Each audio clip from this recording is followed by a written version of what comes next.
Bismillahirrahmanirrahim. Assalamualaikum warahmatullahi wabarakatuh. Alhamdulillahi rabbil alamin. Wassalatu wassalamu ala habibi ilahil alamin Abil Qasim Mustafa Muhammad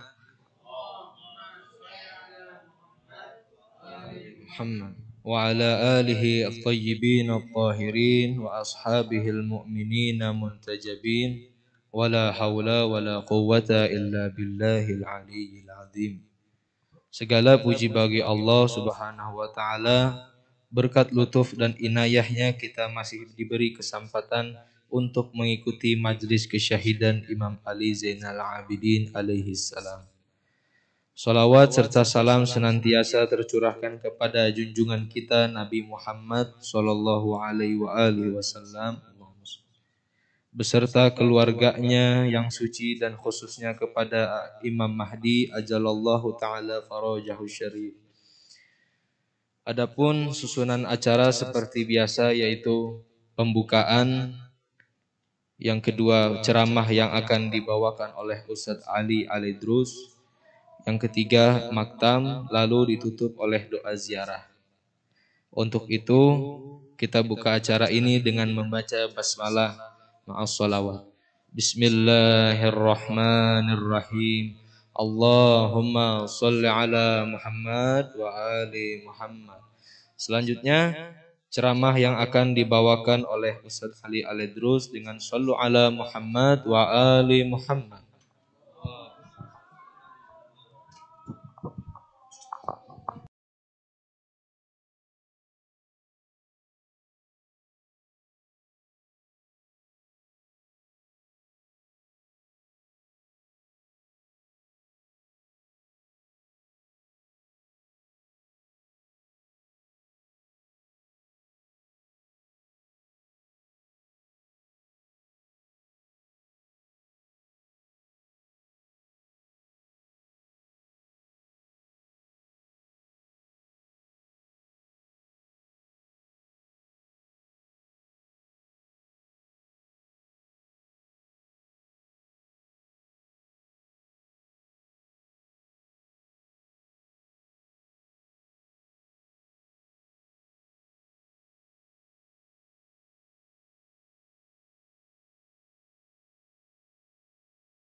A'udzubillahi minasyaitonirrajim. Bismillahirrahmanirrahim.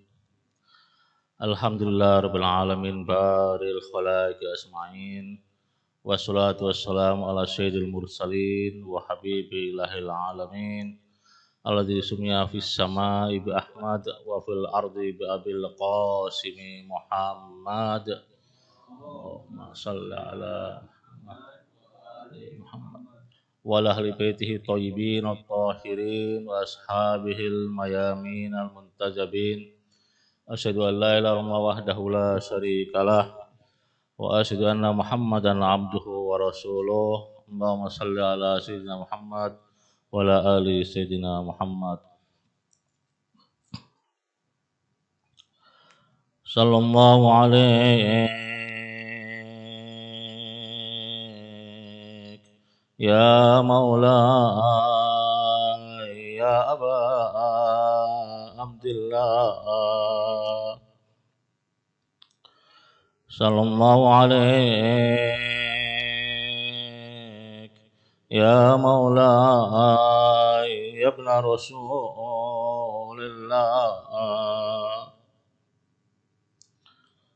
Sallallahu alaihi wa ala ahli baitik at-tayyibin al-ma'sumin. Sallallahu alaihi ya Abul Hasan ya Zainal Abidin ya ibn Rasulillah. Ma khaba sadati man tamassaka bikum wa amina man laja'a ilaikum sadati. Ya laitana kunna ma'akum fanafuza fawzan azima.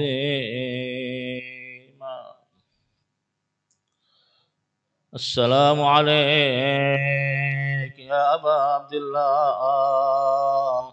wa alal arwahil lati halat bifinaik.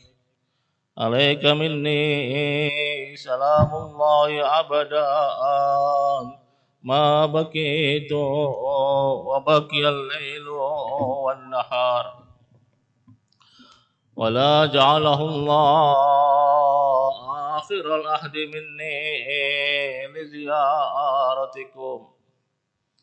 السلام على الحسين وعلى علي بن الحسين وعلى أولاد الحسين وعلى أصحاب الحسين ورحمة الله وبركاته. السلام عليك يا رسول الله. أحسن الله لك العزاء في الحسين وابنه السجاد. السلام عليك يا أمير المؤمنين. أحسن الله لك العزاء في ولدك الحسين وابنه سجاد. السلام عليك يا فاطمة الزهراء. أحسن الله لك العزاء في ولدك الحسين وابنه السجاد. السلام عليك يا أبا محمد الحسن المصطفى. أحسن الله لك العزاء في أخيك الحسين وابنه السجاد. السلام عليكم يا تسعة المعصومين من ولد الحسين. أحسن الله لكم العزاء في الحسين وابنه السجاد. السلام عليك يا صاحب العصر والزمان. أحسن الله لك العزاء في الحسين وابنه السجاد. السلام علينا وعلى عباد الله الصالحين Assalamualaikum warahmatullahi wabarakatuh.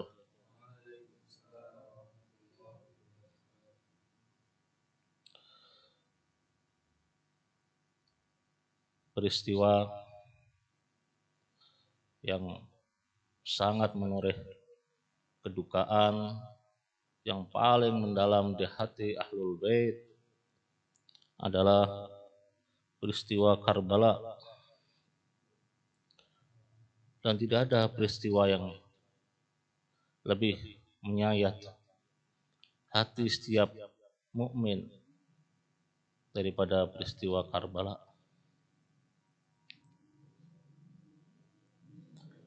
Pasca tragedi Karbala, kita melihat bahwasanya Al-Imam Ali Zainal Abidin, beliau mempunyai tugas yang sangat berat, mulai memiliki misi yang sangat agung dan peran yang menonjol pasca Karbala. Saya akan sedikit membahas tentang peranan Al-Imam Ali As-Sajjad di malam syahadah beliau. Apa saja peranan Al-Imam pasca Karbala? Mungkin perlu kita ketahui bahwasanya di pasca Karbala ini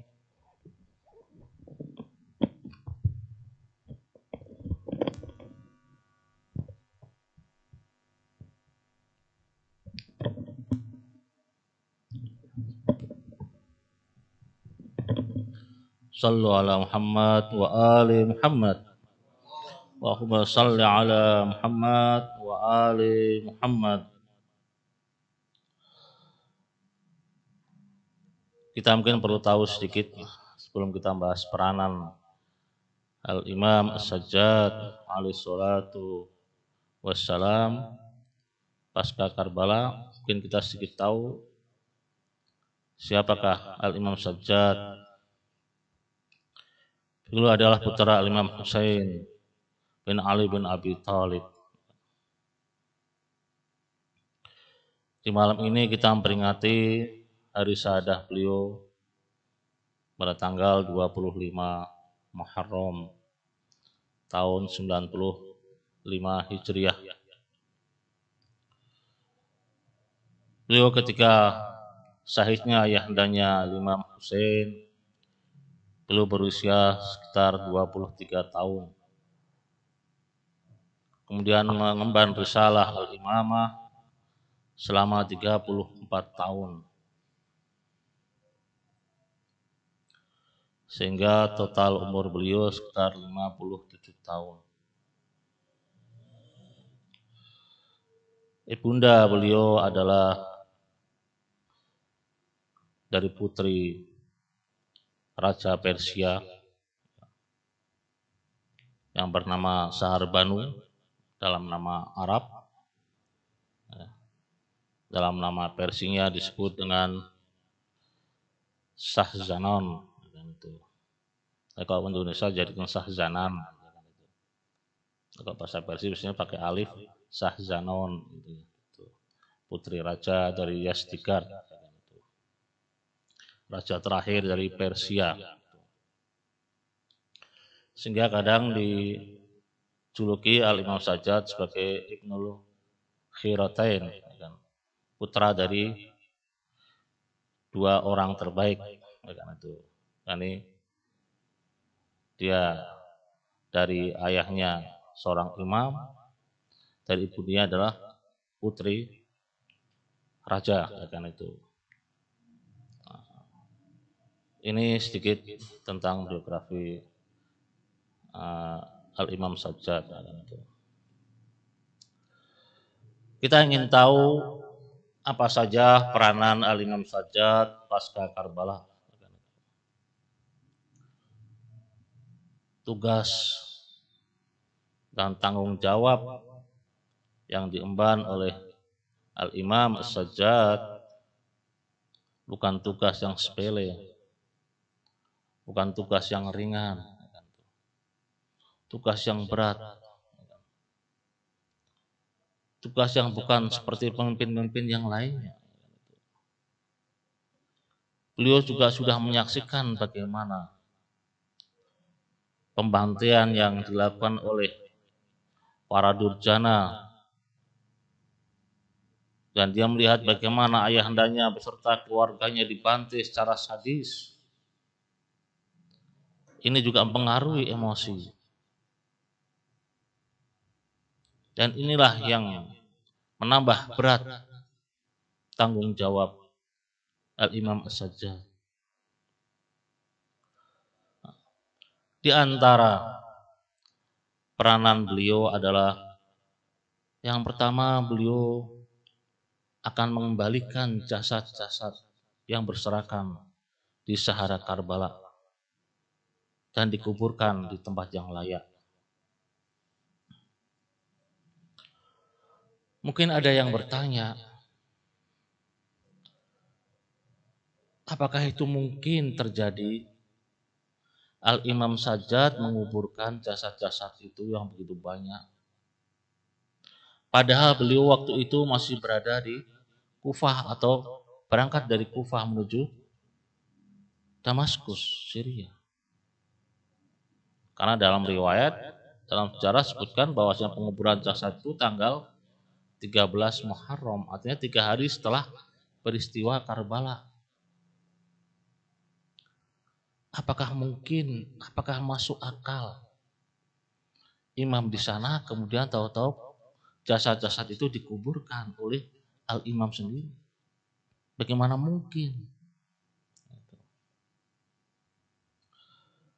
Banyak versi dalam hal ini. Ada yang mengatakan bahwasanya pekerjaan itu dilakukan oleh kabilah Bani Asad, kabilah dari Habib bin Al-Dhahir. Mereka yang melakukannya, bukan Imam As-Sajjad. Ini versi pertama. Tetapi apakah mereka tahu jasad-jasad yang mana saja dari keluarga Al-Husain dan jasad mana dari sahabatnya? Sementara jasad itu tergeletak tanpa kepala. Sehingga versi seperti ini ditolak. Versi yang kedua adalah bahwasanya itu dilakukan oleh Al-Imam Sajjad, tetapi dibantu oleh kabilah Bani Asad. Jadi mereka datang, tapi mereka hanya membantu. Mereka mengikuti instruksi dari Al-Imam Sajjad. Ini yang kedua. Dan ini mungkin terjadi. Dibantu oleh kabilah Bani Asad. Mungkin terjadi seperti ini. Lebih kuat daripada versi pertama.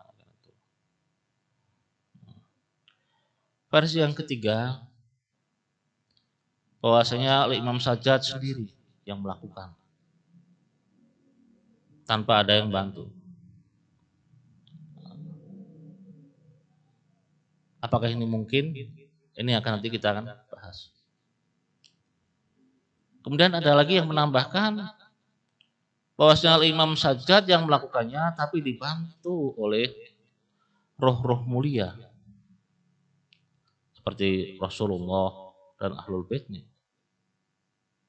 Mereka yang sudah menanti Al-Husain, mereka pun membantu dalam hal pengurusan jasad-jasad suci tersebut. Nah, yang kita bahas adalah apakah mungkin Al-Imam Sajjad yang pada saat itu berada di kota lain kemudian mengerjakan sesuatu di kota yang berbeda lagi, Karbala.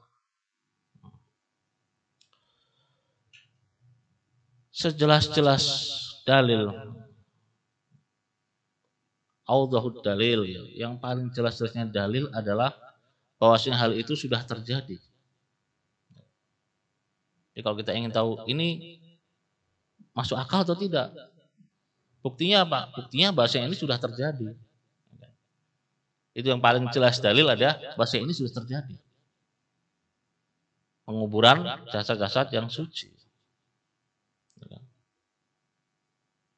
Lewat isma tentunya. Nah, seperti umpamanya kalau kita katakan, mungkinkah Rasulullah itu membelah bulan?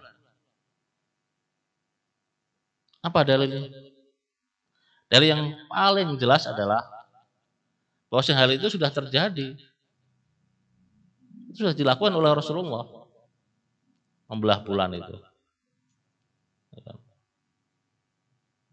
Allahu dalil wuku'uhu, ya kan. Sebaik-baik atau sejelas-jelasnya bukti adalah ya terjadinya itu sesuatu itu. Ya kan? Nah, kalau kita ingin buktikan sesuatu bagaimana? Ya udah terjadi itu belum, kok sudah berarti itu bukti yang paling kuat. Kalau itu sudah terjadi, ya kan itu. Nah, kalau mungkin atau tidak kita lihat, ya kan itu. Di sana ada berapa peristiwa itu. Tentang umpamanya, mungkinkah selain Nabi itu bisa bertemu dengan malaikat? Atau malaikat Jibril secara khusus? Bukankah malaikat Jibril ini membawa wahyu, dan wahyu itu berarti diberikan kepada para nabi dan rasul saja. Apakah mungkin selain nabi dan rasul ditemui oleh Jibril?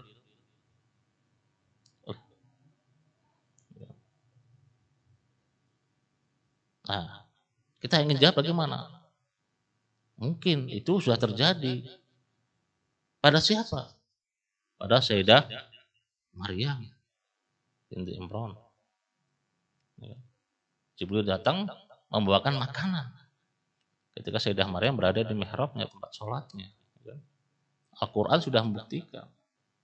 Dan itu sudah terjadi. Kita lihat. Ketika kelahiran Sayyidah Fatimah, ketika Sayyidah Khadijah mengandung Sayyidah Fatimah dan ingin melahirkan, tidak ada wanita Quraisy yang membantu. Siapa yang membantu di sana? Membantu adalah wanita-wanita surgawi, termasuk Sayyidah Maryam itu sendiri. Jiwa-jiwa suci itu turun dari surga, turun dari langit, didatangkan oleh Allah untuk membantu proses kelahiran Sayyidah Fatimah.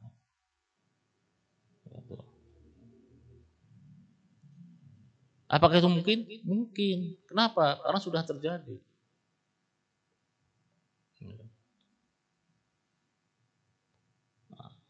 Kita lihat lagi dalam ayat Al-Quran. Kita bisa lihat kisah Sulaiman, Nabiullah Sulaiman. Bahwasanya ada seorang yang alim di sisi Sulaiman. Ada yang mengatakan itu katibu, sekretarisnya. Ada yang mengatakan sesuai dengan lisan Nabi, nanti yang akan kita bacakan hadisnya. Itu adalah wasiu Sulaiman, penerus Sulaiman, pengganti Sulaiman. Penerus artinya ya yang ya melanjutkan lah, tangan kanannya lah, mungkin bisa katakan seperti itu. Dia juga mengetahui Ismul A'zam, orang ini pintar. Nah, dia mengatakan bagaimana? Ketika ditantang oleh Ratu Balqis, nah, orang ini mengatakan ketika jin Ifrit dia menawarkan aku bisa memindahkan singgasana Ratu Balqis yang berada di Yaman hanya waktu sekejap, yaitu ketika kamu bangun dari dudukmu saja itu istana sudah berpindah ke Baitul Maqdis. Lalu orang yang ada di sisi Sulaiman, itu kita sebut sebagai wasinya atau katibu, namanya Asif bin Barkhia. Dia mengatakan, ana atika qabla an yartadda tarafuk. Aku akan datangkan kepadamu sebelum matamu berkedip. Mata kita berkedip ini berapa detik? Ini 1 detik atau 2 detik. Dan singgasana itu sudah berpindah dari Yaman ke Baitul Maqdis. Mungkinkah ini terjadi? Mungkin. Apa buktinya? Ya sudah terjadi. Bukti yang paling jelas.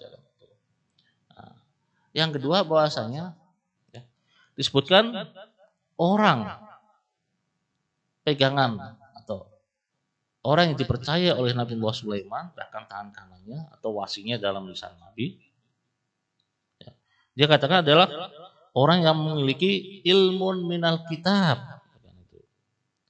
Dia mengetahui ilmu dari sebagian Alkitab. Min dalam bahasa Arab memberikan arti tab'id, sebagian. Kita akan bacakan. Wa qala alladzi indahu ilmun minal kitab qala, dan orang yang punya ilmu sebagian dari kitab itu, dia mengatakan ana ati, aku akan datangkan singgasana itu sebelum berkedip matanya. Nah, orang yang punya sebagian ilmu saja mampu untuk memindahkan seperti itu. Sebagian ilmu dari kitab dia mampu. Apalagi orang yang memiliki ilmu kitab, ilmu Alkitab semuanya. Kan itu. Nah, dalam hadis dari Abi Sa'id Al-Khudri, qala sa'altu Rasulullah sallallahu alaihi wa alihi wasallam an qaulillahi jalla sana'u. Qala alladzi indahu ilmu minal kitab. Aku bertanya kepada Rasulullah sallallahu alaihi wa alihi tentang firman Allah yang berbunyi qala alladzi indahu ilmu minal kitab, berkatalah di sisinya orang yang memiliki ilmu dari sebagian Alkitab.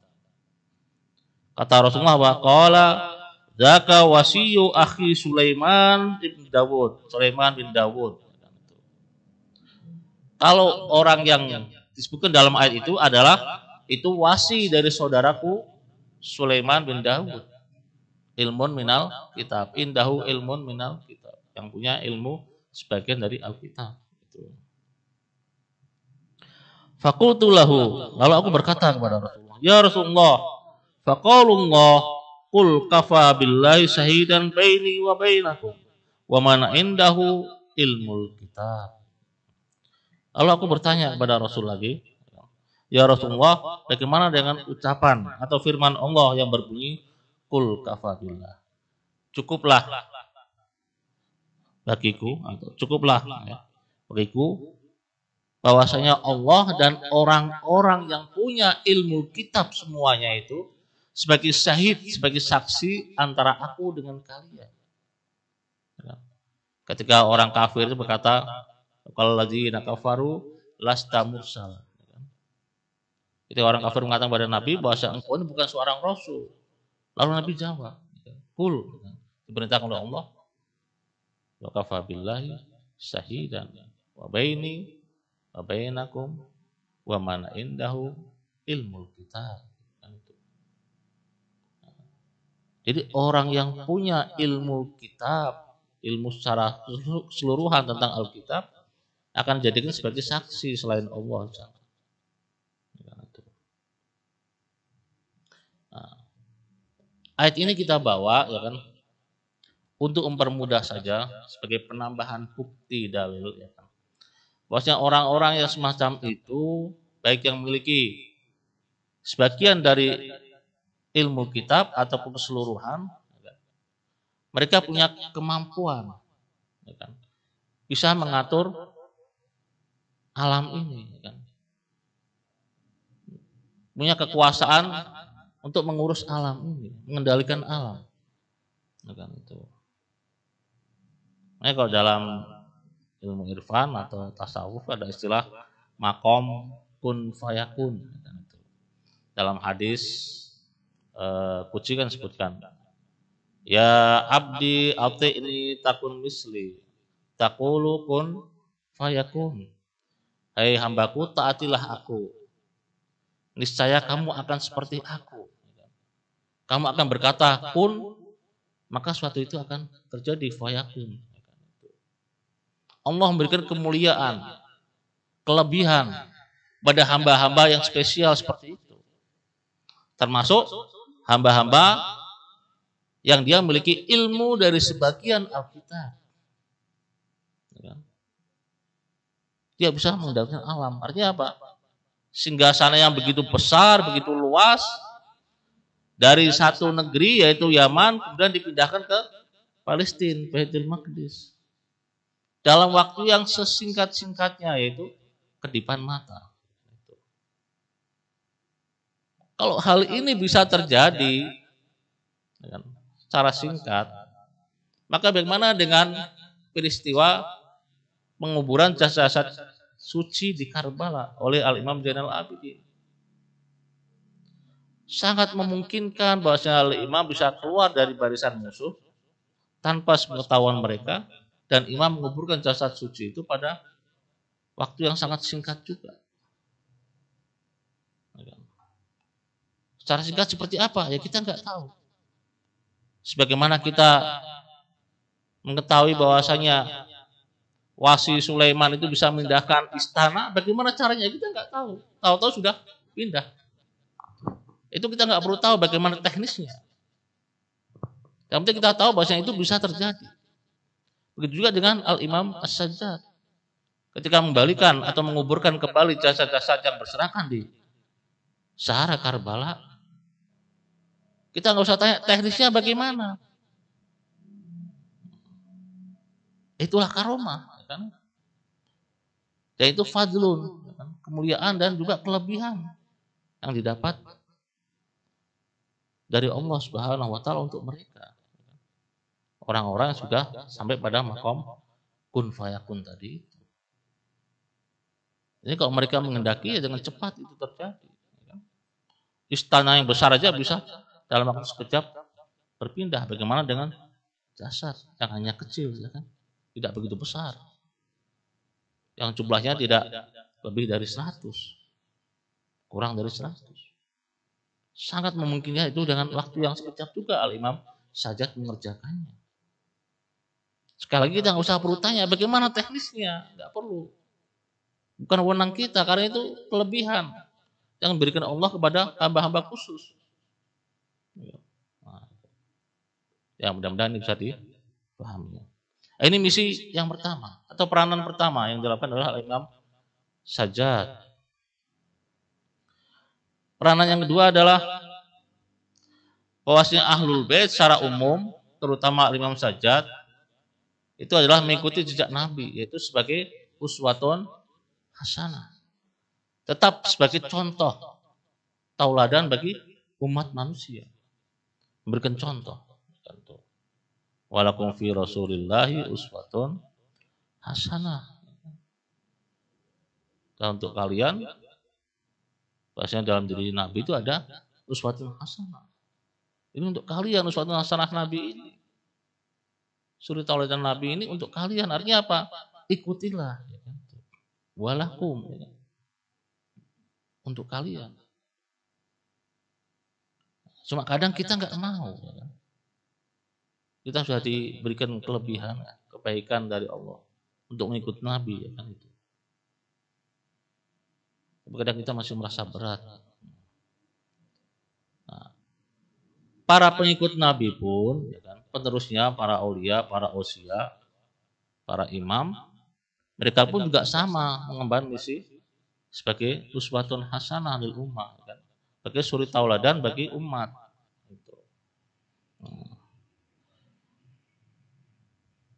Di antara contoh akhlak-akhlak mulia beliau, beliau pernah mendengar ada seorang yang mencaci maki, atau mengatakan suatu kejelekan, keburukan. Lalu Al-Imam mendatangi orang tersebut. Orang itu sudah merasa bingung. Ini Imam Sajjad mau ngapain datang ke sini? Jangan-jangan mau menuntut ya kan itu. Nah, setelah mengetuk dan berikan salam, Imam hanya ingin berkata kepada orang tersebut, wahai hamba Allah, ya kan itu. Tadi saya mendengar tentang ucapan kamu, ya kan, tentang aku, ya kan. Kalau memang itu salahku, maka aku minta maaf. Kalau memang itu salahmu, aku sudah maafkan kamu. Ya kan, itu.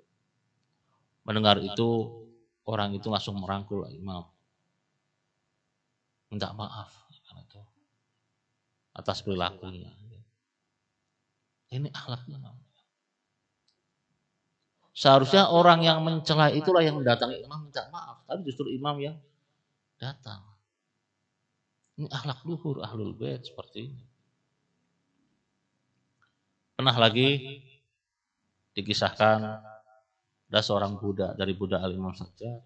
Pernah suatu hari budak ini menumpahkan air panas dan mengenai putranya, sehingga putranya itu meninggal. Gitu. Ada yang versi lain itu menumpahkan dan mengenai Al-Imam Sajjad, bukan putranya. Walhasil ini kisah saja sejarah. Mana yang benar wallahu a'lam. Tapi yang penting yang perlu kita garis bawahi di dalam kisah ini, ketika orang itu menumpahkan air panas baik mengenai Imam Sajjad ataupun putranya, kan? Imam Sajjad waktu kaget. Dan ketika kaget ingin mengatakan sesuatu, budak ini membacakan sebuah ayat. Wal qadhiminal ghaidh. Yaitu orang yang menahan amarahnya. Lalu Imam mengatakan, aku sudah tahan amarahku darimu. Kemudian orang ini membacakan lagi ayat, masih lanjutan ayat tersebut. Wal afina 'anin nas. Dan orang-orang yang memberikan maaf kepada manusia. Kata Imam Sajjad, afautu an. Aku sudah maafkan kamu. Wallahu yuhibbul muhsinin. Sungguh Allah mencintai orang-orang yang berbuat baik. Kemudian Imam itu mengatakan kepadanya, tolak tuka fa antahur. Aku sudah bebaskan kamu dan kamu sekarang jadi orang yang bebas. Hur. Ini akhlak yang luar biasa. Mana ada akhlak yang lebih mulia dari ahlul bait Nabi. Mereka betul-betul qudwah. Jadi pedoman, panutan dalam akhlaknya. Ini ahlul bait itu lebih menonjol pada akhlaknya, selain pada ilmunya. Tapi dalam sejarah perjalanan para imam, akhlak itu lebih menonjol daripada keilmuan. Kita lihat keilmuan siapa yang menonjol. Dari imam kita mungkin hanya 3 yang lebih menonjol. Dari Imam Ali, kemudian Imam Bakir, dan Imam Shadiq. Itu yang lebih menonjol. Artinya membuka wawasan secara luas dan dihadiri oleh orang banyak. Walaupun sana juga ada Imam Ridho. Tapi itu hanya sesekali. Dipanggil untuk diskusi. Tapi kalau Imam Bakir dan Imam Shadiq memang membuka hauzah, ya kan? Buka keilmuan dan madrasah. Buka fakultas keilmuan Islam. Sehingga tersebar luas ajaran-ajaran ahlul bait. Ya, selebihnya bagaimana? Selebihnya akhlak yang lebih menonjol pada ahlul bait. Nah, dari sikap Al-Imam Sajjad tadi sudah menggambarkan bagaimana luhurnya ahlul bait itu. Nah, kita belum bisa sampai seperti itu. Orang sudah disakiti, harus menahan amarah. kemudian harus memaafkan, bahkan harus memberikan sesuatu. Dan yang diberikan itu adalah pembebasan budak. Ini yang luar biasa, hadiah yang luar biasa. Padahal kalau dalam Al-Quran, man qatala mu'minan khoto'an fatahriru raqabatin mu'minah. Karena siapa yang membunuh orang mukmin secara tidak sengaja, seperti tadi seorang budak yang menumpahkan air panas mengenai putra As-Sajjad sampai meninggal tidak sengaja, maka hukumnya apa? Hukumnya fatahriru raqabatin. Maka dia harus dikenai untuk membebaskan seorang budak mukminah, kan? Harusnya orang yang menumpahkan air panas itu yang membebaskan budak. Artinya dia membeli budak dan dibebaskan. Itu. Tapi justru dia sendiri yang dibebaskan oleh Al-Imam Sajjad. Mana lagi akhlak yang lebih mulia daripada akhlak Ahlul Bait? Ini contoh yang luar biasa. Sehingga kita bangga kalau kita ini pengikut Ahlul Bait. Tidak kita temukan keindahan-keindahan akhlak kecuali pada mereka. Semua kebaikan itu ada pada mereka.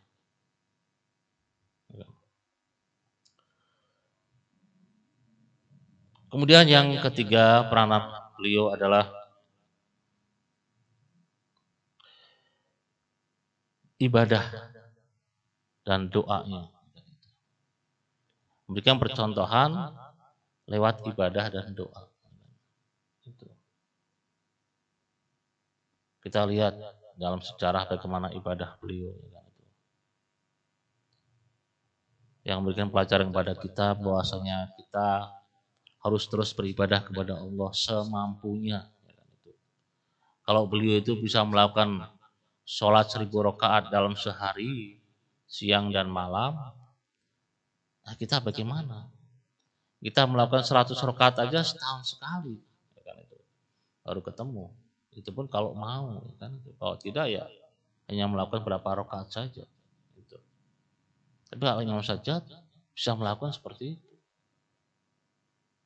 Dan ini sudah dikenal oleh khalayak umum, oleh kaum muslimin, baik Syiah ataupun Sunnah. Mereka mengetahui hal ini kan, tentang siapa As-Sajjad itu. Kemudian doanya, kita mengetahui tentang doa dari Al-Imam Sajjad yang dirangkum dalam atau yang diliput dalam sebuah kitab, yaitu yang terkenal Sahifah As-Sajjadiyah. Dikumpulkan dalam kitab itu. Walaupun sebenarnya masih ada lagi doa-doa yang di luar Sahifah As-Sajjadiyah. Tapi itulah yang mudah dikumpulkan. Dan itu atau yang sudah dikumpulkan diberi nama Sahifah As-Sajjadiyah. Begitu agung doa-doa di dalamnya, ya kan, itu luar biasa itu. Yang dimulai dari bab tahmid, pujian doa Allah, dan ada Rasul, ada doa-doa untuk orang tua, ya kan itu. Bahkan beliau juga punya satu catatan atau satu buku lembaran yang disebut dengan Risalatul Huquq, ya kan itu. Lembaran-lembaran tentang hak-hak, ya kan itu, hak asasi. Di sana ada hak Allah terhadap hambanya, hak hamba terhadap Allah, ada bahkan hak anggota tubuh, hak guru, hak murid, hak orang tua, hak anak, ya kan itu, hak budak, ya kan itu. Di sana sebutkan berapa hak asasi itu. Buku yang sangat luar biasa, kecil tapi memberikan ilmu yang luar biasa, ya kan itu. Ini ilmu Ahlul Bait, ya kan itu. Pendidikan dari Ahlul Bait, ya kan itu. Pernah Al-Imam Sajjad, ya kan, karena beliau ini kan mendapat sorotan terus, ya, gitu, dari pihak penguasa, gitu, sehingga tidak bisa bergerak untuk memberikan atau mengajarkan ilmu, ya kan, gitu. Nah, kecuali hanya berapa orang saja yang ditemui dan diberi ilmu. Jadi hanya 4 mata saja yang bisa dilakukan oleh Al-Imam Sajjad dalam menyampaikan ilmu-ilmu Islam, ilmu-ilmu Ahlul Bait. Ya kan? Makanya nanti di antara peranan Al-Imam Sajjad ya kan itu.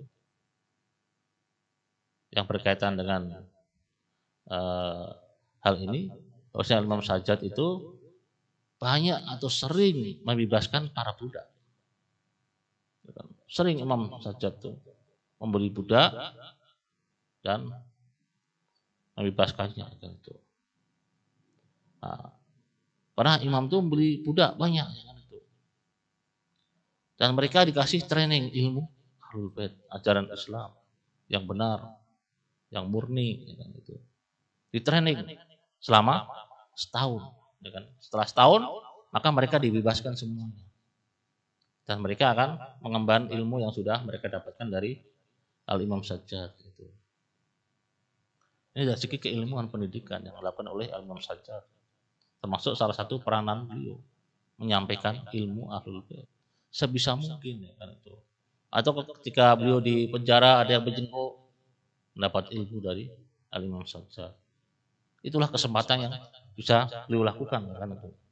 Untuk hal-hal seperti itu kan itu.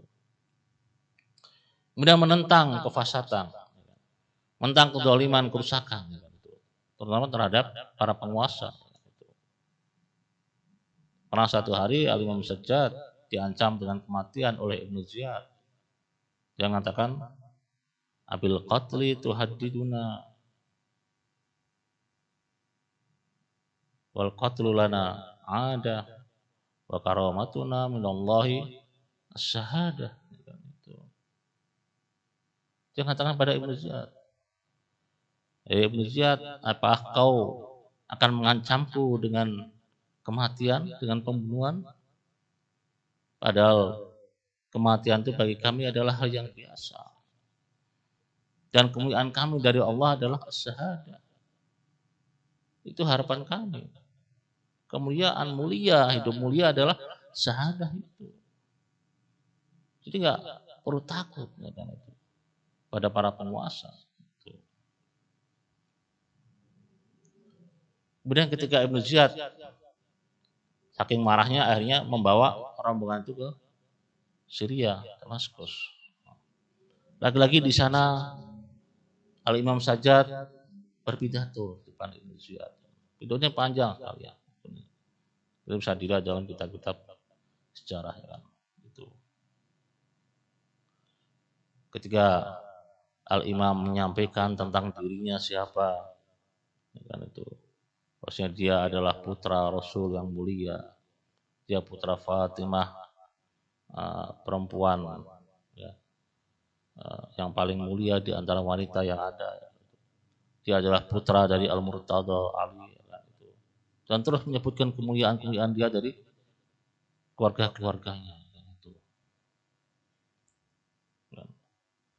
Dia sebutkan semuanya itu. Sampai akhirnya dia sebutkan bahwasanya aku adalah putra orang yang berlumuran darah. Dan ini putra syahid di Karbala.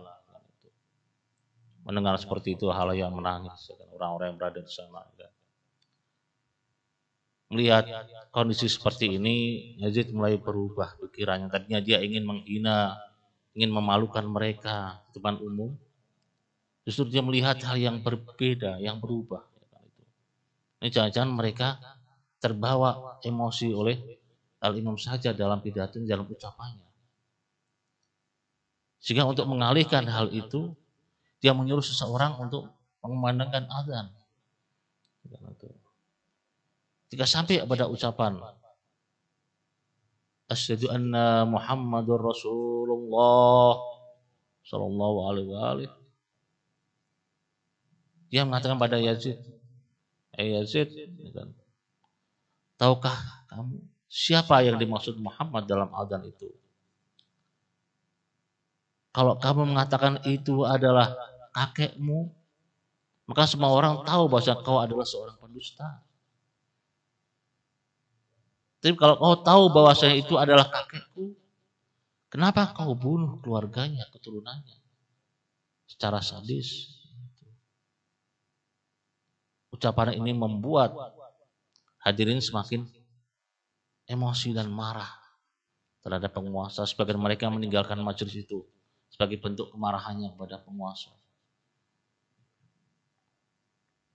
Lagi-lagi hal ini membuat penguasa merasa bingung dan ketakutan kalau hati manusia ini condong kepada Al-Imam As-Sajjad. Akhirnya Al-Imam memutuskan supaya dia dibawa ke satu ruangan. Nah, di sana ditawan selama seminggu kurang lebih. Setelah itu mereka dibebaskan dan suruh pulang ke Madinah. Kenapa? Karena dalam seminggu itu dia mengalunkan syair-syair tentang kesedihan. Sehingga orang bertatangan lagi justru ikut bergabung di sana. Ini menambah kekhawatiran penguasa. Sehingga menyuruh mereka kembali saja ke Madinah. Istilahnya kidung. Kan itu. Membacakan kidung-kidung. Bait-bait puisi yang berisikan tentang kesedihan. Jadi apa saja yang dilakukan oleh Imam Sajjad ketika tawanan, jadi tawanan mereka, sehingga bisa membuat para manusia ini atau orang-orang sekitarnya berdatangan dan condong kepada mereka, ikut bergabung dalam kesedihan.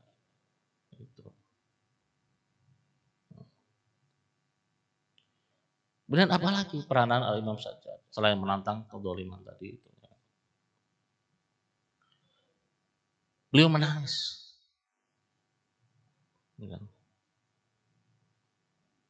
Beliau tampakkan tangisan kesedihan itu oleh sebagian sahabat-sahabatnya, pengikutnya, bahkan sebagian orang yang ada. Ditampakkan tangisan itu. Karena tangisan kepada Al-Husain jangan sampai padam. Karena tangisan itu yang terus membara dalam hati setiap mukmin sebagai simbol, bukan, penentangan terhadap semua jenis kezaliman, semua jenis kerusakan yang ada. Itu tangisan, bukan tangisan orang yang cengeng. Makanya pernah dikatakan, wahai putra Rasulullah, sampai kapan engkau menangis seperti ini? Kata Imam, bagaimana mungkin aku bisa berhenti dari menangis? Pernahkah kau dengar kisah Yakub yang putranya 13 atau 12 ya kan? Hilang, ya kan?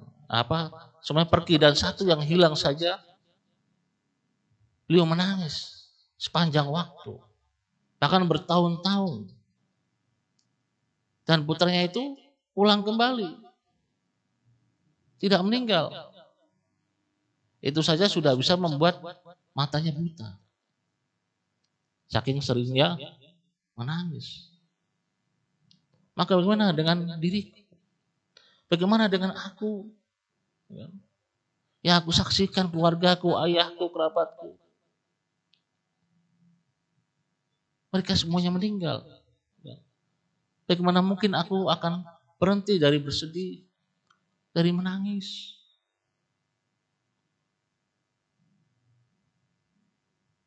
Ini salah satu peranan Al-Imam Sajjad. Artinya apa? Dari tangisan ini akan tumbuh majelis-majelis duka, majelis-majelis aja. Supaya mereka mengadakan majelis aja untuk Al-Imam Husain. Supaya jangan dilupakan Al-Imam Husain.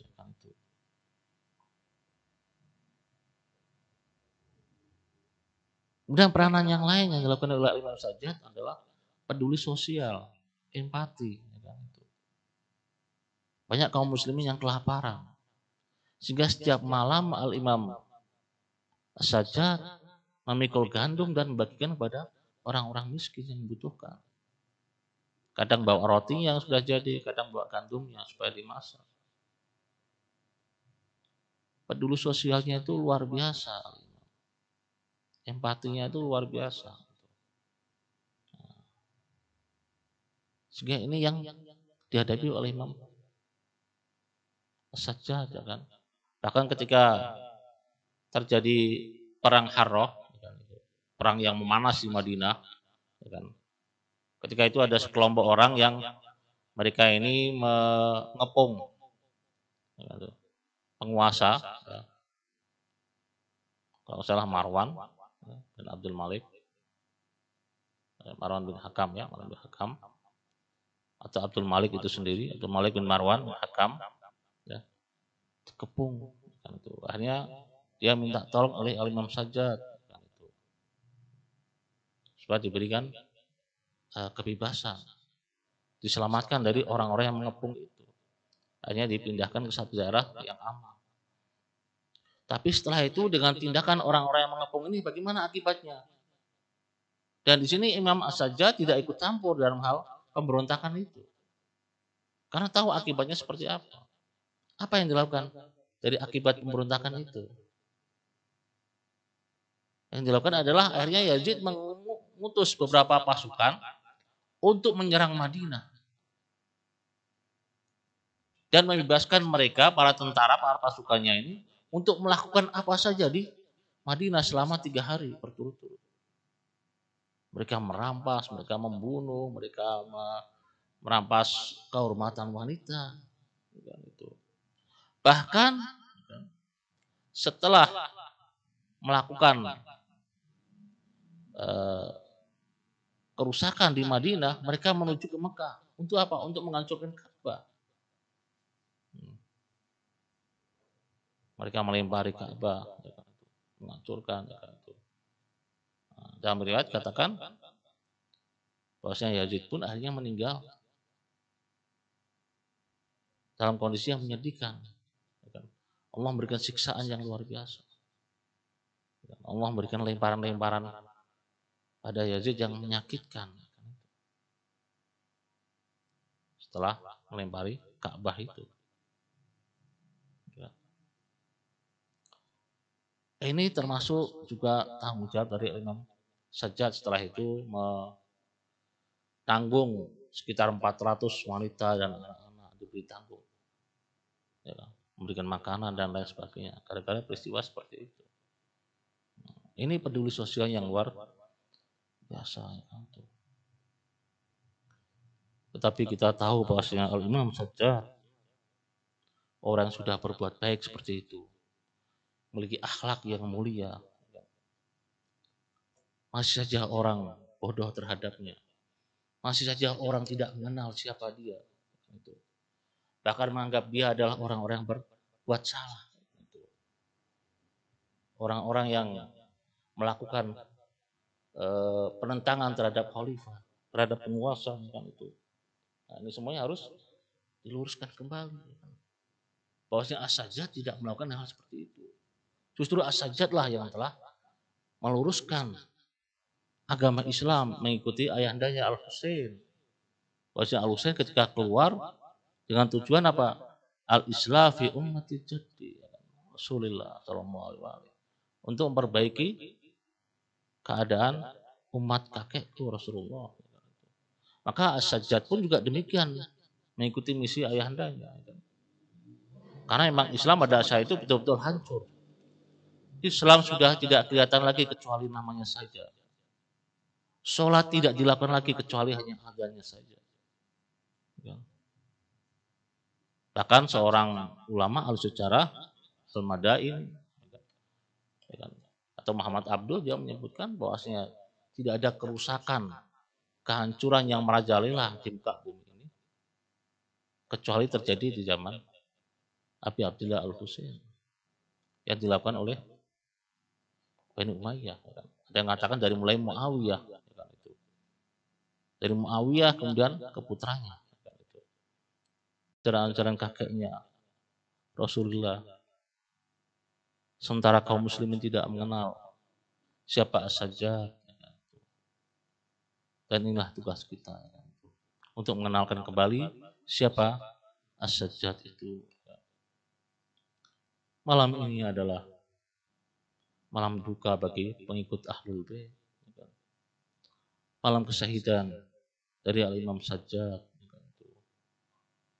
Oleh sebab itu kita akan sedikit merenung dengan bacakan maktal sedikit tentang syahadah Al-Imam Ali As-Sajjad.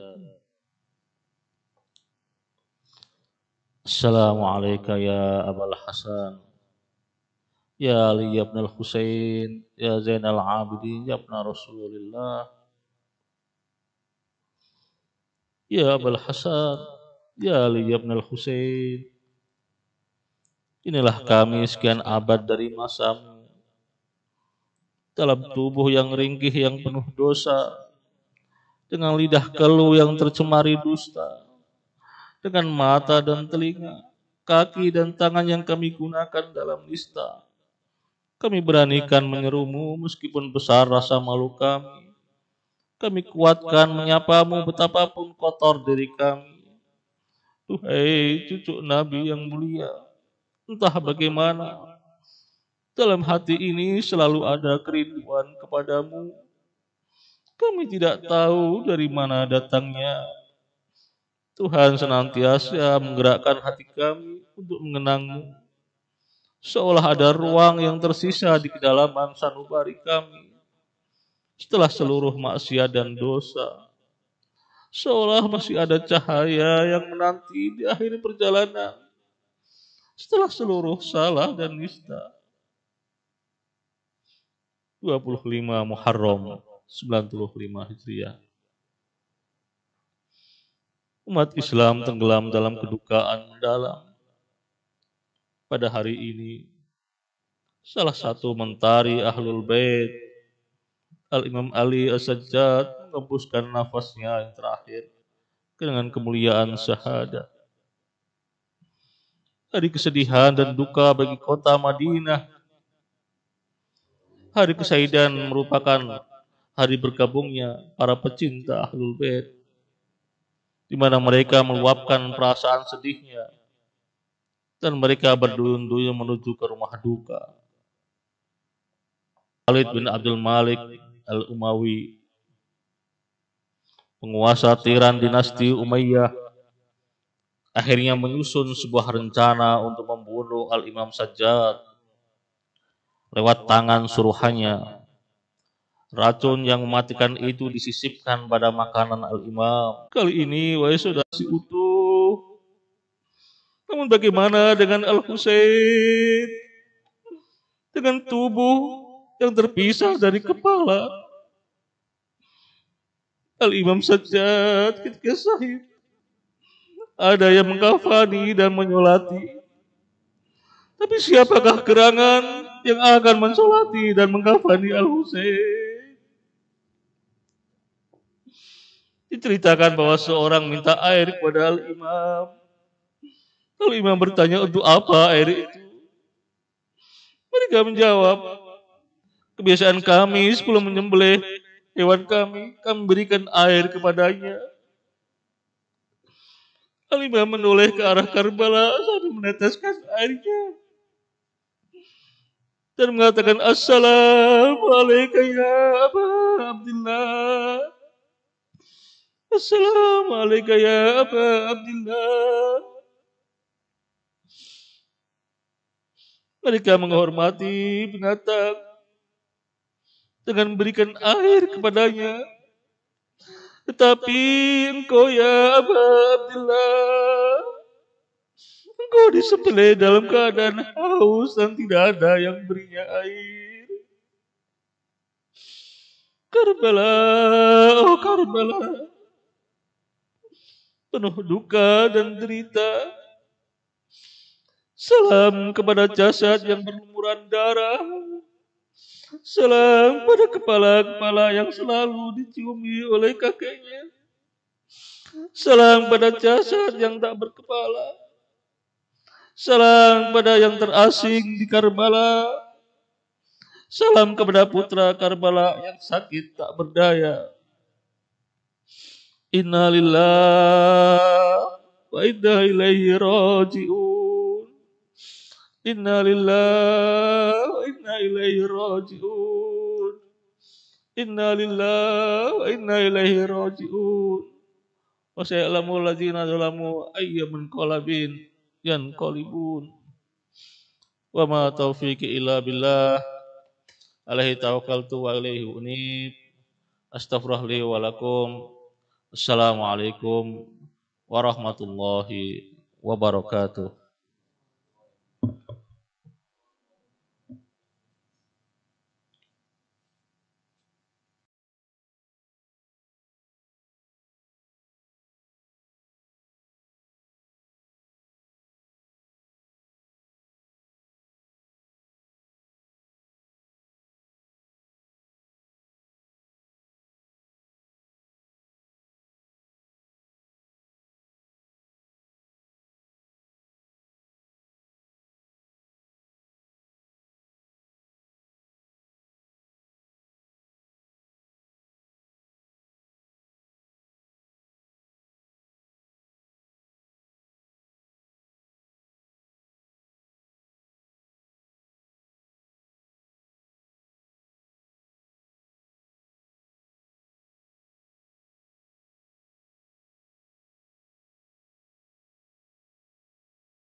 Assalamualaikum warahmatullahi wabarakatuh.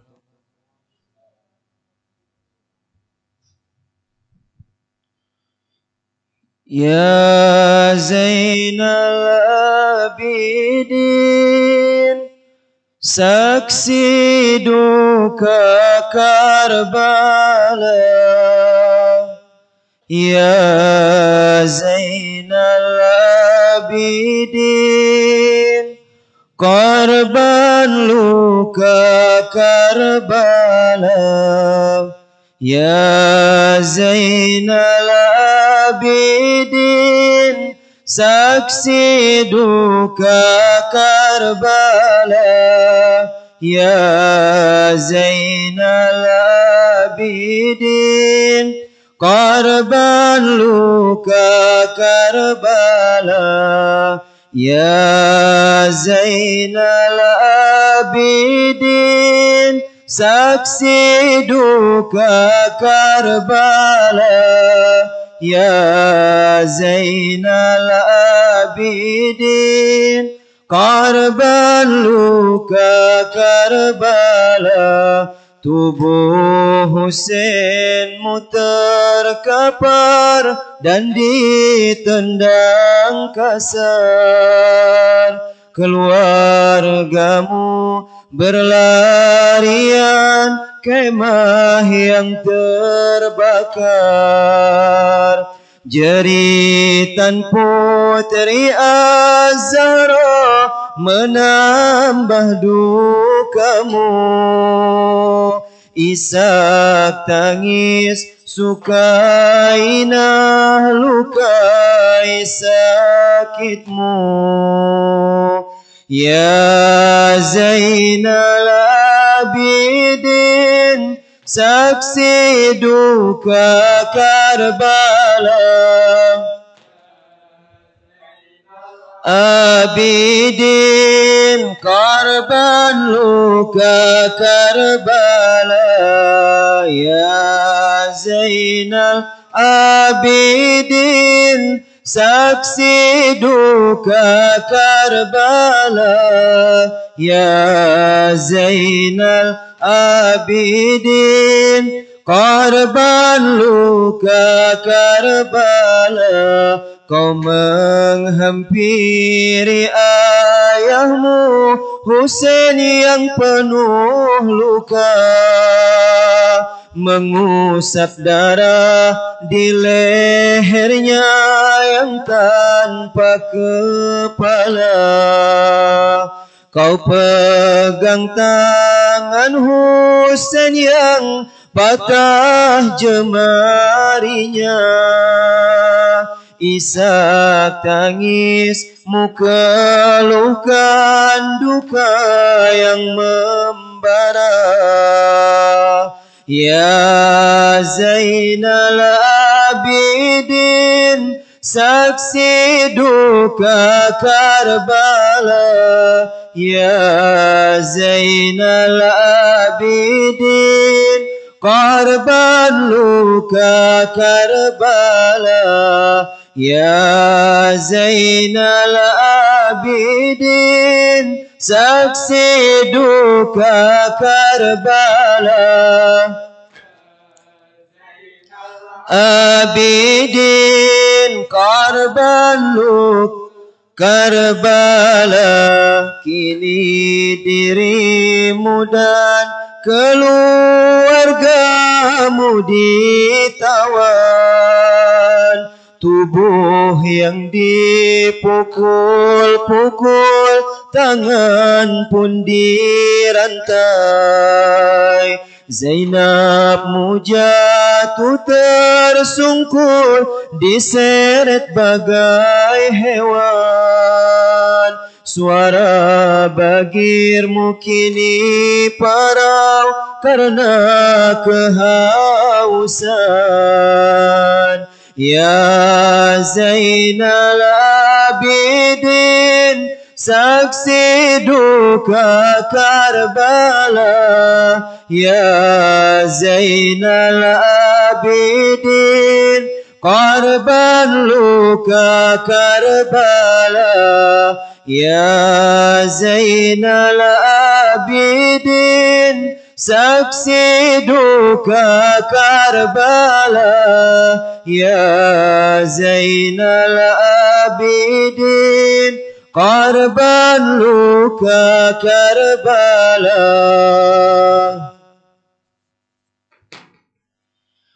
As-Sajjad As-Sajjad ya Ali ibn al-Husain As-Sajjad As-Sajjad ya Zainal Abidin ya Zainal Abidin bersama As-Sajjad As-Sajjad ya Ali ibn al-Husain As-Sajjad As-Sajjad ya Zainal Abidin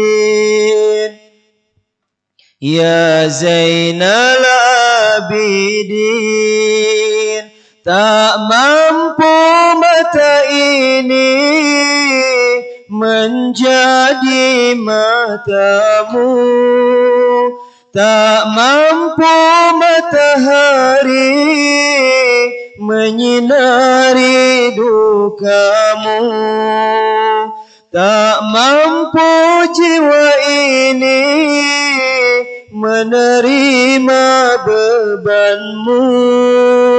Kesaksian Karbala hancurkan hatiku, kesaksian Karbala hancurkan hatiku. Semuanya As-Sajjad As-Sajjad ya Ali ibn al-Husain As-Sajjad As-Sajjad ya Zainal Abidin ya Zainal Abidin. Kesabaran adalah mahkota keimanan, ujian menghiasi cakrawala cinta, perhiasan ahli ibadah disematkan di atas jiwa yang ditempa Karbala, di atas jiwa yang ditempa Karbala. As-Sajjad As-Sajjad ya Ali ibn al-Husain As-Sajjad As-Sajjad ya Zainal Abidin ya Zainal Abidin.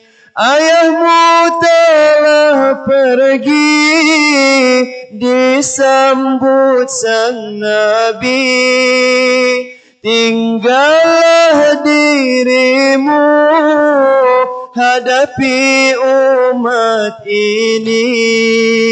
Semua luka derita kau balut dengan cinta, keindahan ibadahmu sahifah dia, keindahan ibadahmu sahifah saja dia.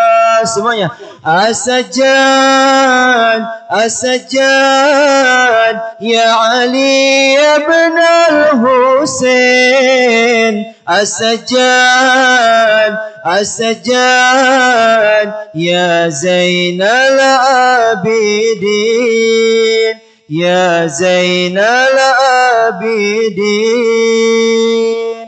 Ala Nabi wa alihi salawat.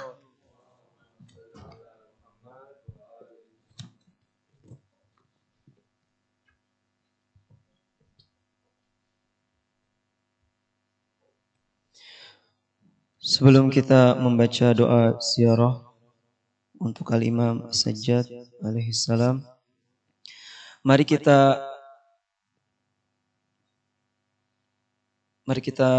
hadiahkan Al-Fatihah dan salawat untuk Ibu Khadijah binti Komarudin, yaitu ibu mertua dari Ustadz Yusuf Anas yang sekarang sedang sakit kritis. Kita doakan semoga beliau diberikan kesembuhan dan diangkat penyakitnya oleh Allah Subhanahu wa taala. Al-Fatihah ma'as salawat. Allahumma salli ala Muhammad wa ali Muhammad. Allahumma salli ala Muhammad wa ali Muhammad. Allahumma salli ala Muhammad. A'udzu billahi minasyaitonir rajim. Bismillahirrahmanirrahim. Alhamdulillahi rabbil alamin arrahmanir rahim maliki yaumiddin. Iyyaka na'budu wa iyyaka nasta'in. Ihdinas siratal mustaqim. Siratal ladzina an'amta 'alaihim ghairil maghdubi 'alaihim waladdallin. Bismillahirrahmanirrahim. Allahumma salli ala Muhammadin wa ali Muhammad. Assalamu alayka ya Zainal Abidin. Assalamu alayka ya Zainal Mutahajjidin. Assalamu alayka ya Imam al-Muttaqin. Assalamu alayka ya Durratas Salihin. Assalamu alayka ya Waliyal Muslimin. Assalamu alayka ya Qurrata Ainin Nadirin Al-Arifin. Assalamu alayka ya Khalafas Sabiqin. Assalamu alayka ya Wasiyal Wasiyin. Assalamu alayka ya Khazina Wasayal Mursalin. Assalamu alayka ya Daw'al Mustawhishin. Assalamu alayka ya Nural Mujtahidin. Assalamu alayka ya Sirajal Murtadin. Assalamu alayka ya Dukhral Muta'abbidin. Assalamu alayka ya Misbahal Alamin. Assalamu alayka ya Safinatal Ilm. Assalamu alayka ya Sakinatal Hilm. Assalamu alayka ya Mizanal Qasas.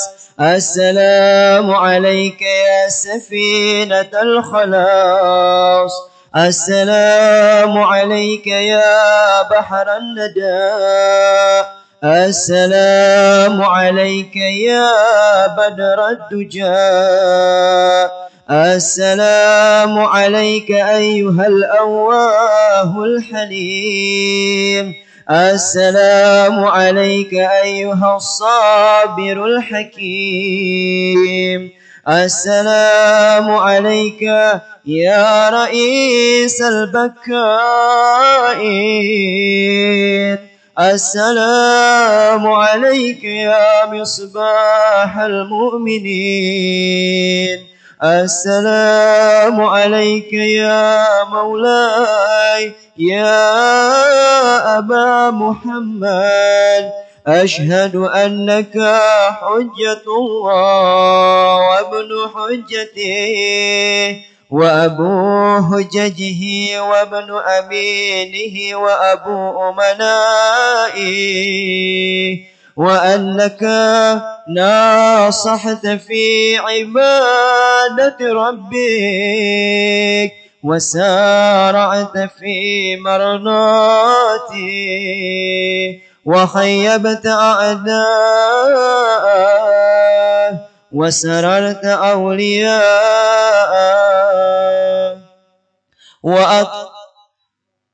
وأشهد أنك قد عبدت الله حق عبادته واتقيته حق تقاته وأطعته حق طاعته حتى أتاك اليقين. فعليك يا مولاي يا ابن رسول الله أفضل التحيات والسلام عليك ورحمة الله وبركاته. بسم الله الرحمن الرحيم. اللهم كن لوليك الحجة بن الحسن صلواتك عليه وعلى آبائه في هذه الساعة وفي كل ساعة وليا وحافظا وقائدا وناصرا ودليلا وعينا حتى تسكنه أرضك طوعا وتمتعه فيها طويلا برحمتك يا أرحم الراحمين. على النبي وآله الصلوات محمد وآل محمد.